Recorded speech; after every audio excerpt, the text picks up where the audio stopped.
ये पूजा में ज्योति का जो है बड़ा महत्व होता है। किसी भी कर्म में किसी को साक्षी माना जाता है।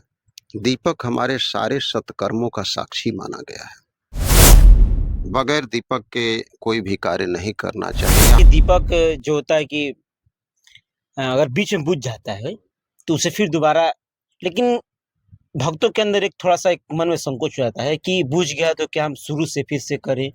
और वो पहले से ही उसको गिनेंगे, या फिर अंदर एक भावना होती है कि कहीं हम पे किसी तरह की बाधा ना आ जाए, ऐसा कुछ होता है क्या?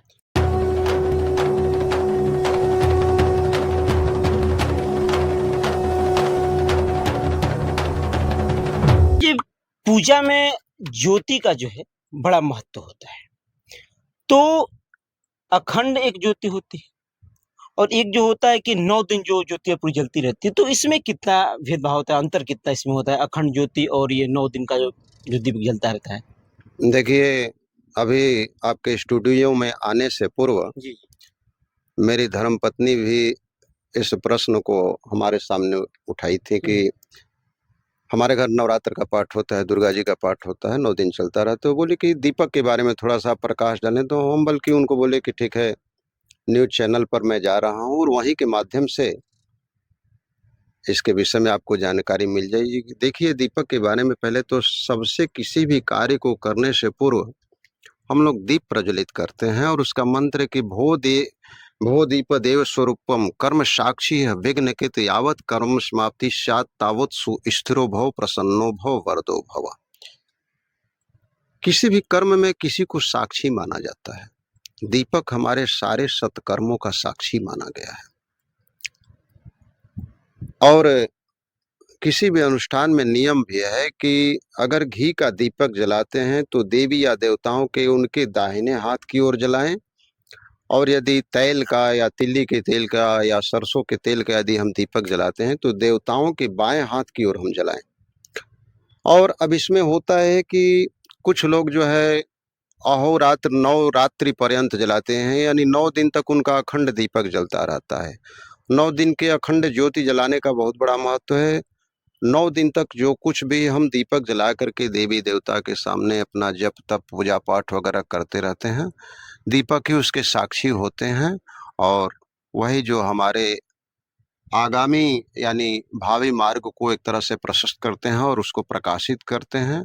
और कुछ लोग क्या करते हैं कि जब तक अनुष्ठान रहा तब तक अपना दीपक जलाए, लेकिन अखंड दीपक जो जलाया जाता है उसका संकल्प होता है कि हम नवरात्रि पर्यंत अखंड दीपम अहम प्रज्वाल्य, इस तरह से संकल्प में आचार्यों के माध्यम से बोलकर के अखंड दीपक जलाया जाता है और उसको देखभाल करना पड़ता है, रात में उठ करके जाग करके उसको देखना पड़ता है।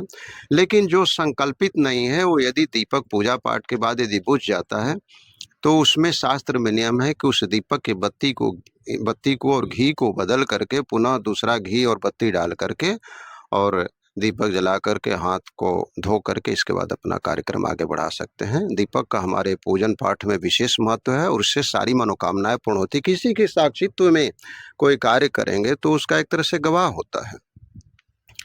और बगैर दीपक के कोई भी कार्य नहीं करना चाहिए। यहाँ तक कि आज भी कोई देखते हैं, कोई सभा का उद्घाटन होता है, किसी मंच से कोई कार्यक्रम अगर प्रारंभ होता है तो आधुनिक हमारे नेतागण लोग भी सबसे पहले दीप का प्रज्वलन एक तरह से करते हैं। कहाँ से सीखे? हमारे शास्त्रों से सीखे हैं और उसका परिणाम भी आता है कि दीपक के सानिध्य में जो कुछ भी करते हैं हमारा 100% कार्य सफल रहता है। गुरु जी, आपने कहा कि जैसे कि दीपक जो होता है कि अगर बीच में बुझ जाता है तो उसे फिर दोबारा, लेकिन भक्तों के अंदर एक थोड़ा-सा एक मन में संकोच हो जाता है कि बुझ गया तो क्या हम शुरू से फिर से करें?